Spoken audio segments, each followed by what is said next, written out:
Pessoal, nessa apresentação a gente vai relembrar aí a organização das glândulas adrenais ou suprarrenais.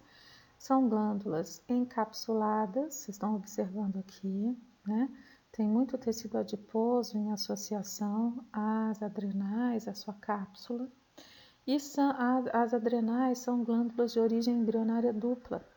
Elas têm uma região periférica chamada córtex, de origem mesodérmica, e uma região central, a medula, de origem da crista neural. Nesse slide, a gente está vendo uma parte da região cortical. Então, vocês estão vendo aqui, ó, a zona glomerulosa, onde os cordões de células fazem uma alça logo abaixo da cápsula e são responsáveis pela produção de mineralocorticoides. Então, essa é a zona glomerulosa. Toda essa região que vocês estão vendo aqui é chamada de zona fasciculada. Então, nós temos cordões de células epiteliais endócrinas separados uns dos outros por capilares, feixes conjuntivos, onde a gente encontra capilares sanguíneos. A zona fasciculada é responsável pela produção dos glicocorticoides. Na região cortical, logo após a zona fasciculada, nós temos uma região mais interna, próxima à medula, que é chamada de zona reticular, mas que essa fotografia não está mostrando muito bem. Já aqui, olha, o que a gente observa? Essa região onde a gente tem essas vênulas pós-capilares aqui, ó, delimita a medula da adrenal, então essa região toda aqui é a região medular, e isso que a gente está vendo aqui, ó, na periferia da medula, é então a terceira zona da região cortical, que eu estava comentando com vocês, a zona reticular. Na zona reticular, as células são mais ou menos cúbicas, mas são pequenas e acidófilas. Vocês estão vendo o citoplasma corado em rosinha, né? Essa zona, a zona reticular da adrenal, ela é responsável pela produção de andrógenos, enquanto que na região da medula, as células derivadas da crista neural, elas secretam epinefrina e norepinefrina. São os hormônios responsáveis pela reação de luta ou fuga, né? Então, elas são acionadas pelo sistema nervoso.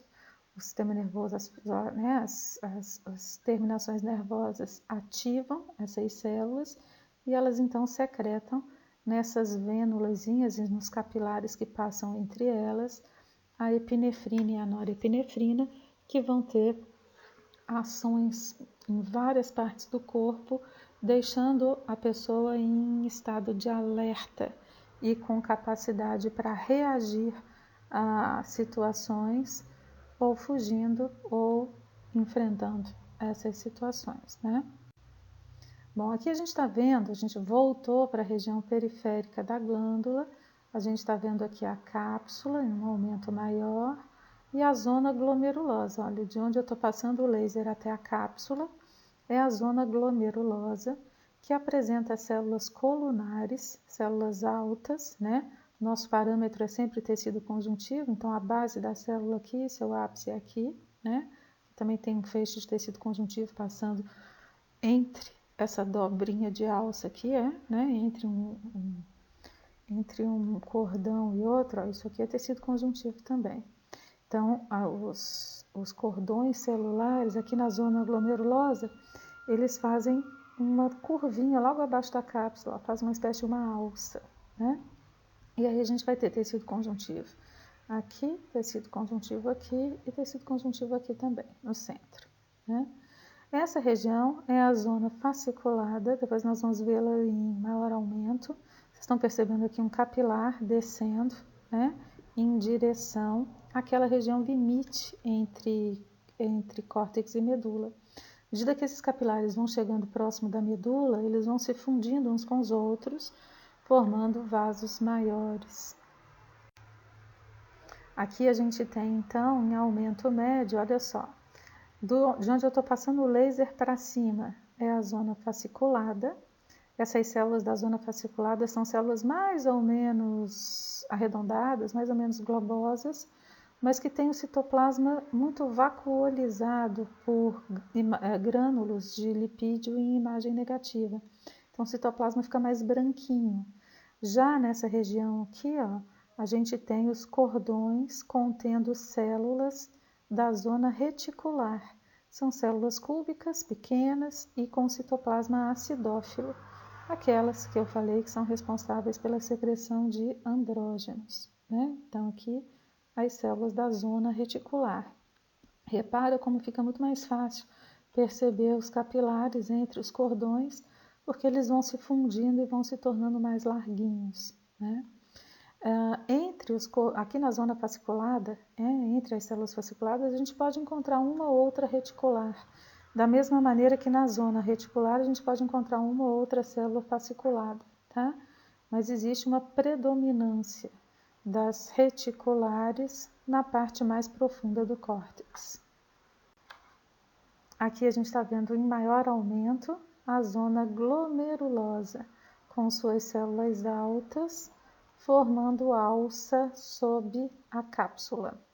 Vamos lembrar, a zona glomerulosa é responsável pela produção de mineralocorticoides, especialmente a aldosterona. Aqui a gente está na região fasciculada. Olha a característica que eu comentei com vocês, ó. As células são mais ou menos globosas, mais ou menos arredondadas, mas tem o citoplasma cheio, na lâmina aparece todo vacuolizado. Por quê? Quando a célula está viva, né, ela armazena grânulos de gordura no seu citoplasma. Quando a gente faz a lâmina, o xilol retira essa gordura e os grânulos ficam vazios. Então, a gente vê os grânulos de gordura em imagem negativa. E a célula fica, então, com o citoplasma bem clarinho, né, ao microscópio de luz. O núcleo é esférico e central, e entre os cordões, a gente encontra feixes de conjuntivo com capilares sanguíneos. Essas células, por essa aparência que elas têm aqui, toda vacuolizada, elas receberam o apelido de espongiócitos. Tá? Então, espongiócitos são as células da zona fasciculada das adrenais, que são responsáveis pela produção de glicocorticoides, principalmente cortisol. De novo, aqui a gente está no limite entre córtex e medula, ó. Região medular e a zona reticular, com suas pequenas células acidófilas secretoras de andrógenos. E aqui a gente percebe os capilares já bem mais larguinhos, porque eles vão fundindo uns com os outros, né? Esses capilares, eles vão se fundindo e formam no meio da medula, da adrenal, uma grande veia que recolhe o sangue que se distribui por todo o órgão. Então, aqui a gente está observando essas células da medula num aumento maior. Aqui também a medula da adrenal, da mesma forma que a medula recebe essas vênulas pós-capilares e capilares que se formaram ali no limite entre córtex e medula, elas recebem também um suprimento arterial, né? Então, que parte lá da região subcapsular, partem artérias que descem entre os cordões do córtex da adrenal sem capilarizar e vão se capilarizar apenas aqui na região medular, que é para poder suprir as células de oxigênio, né? Já que o sangue que vem do córtex através dos capilares sanguíneos é um sangue que já sofreu bastante hematose.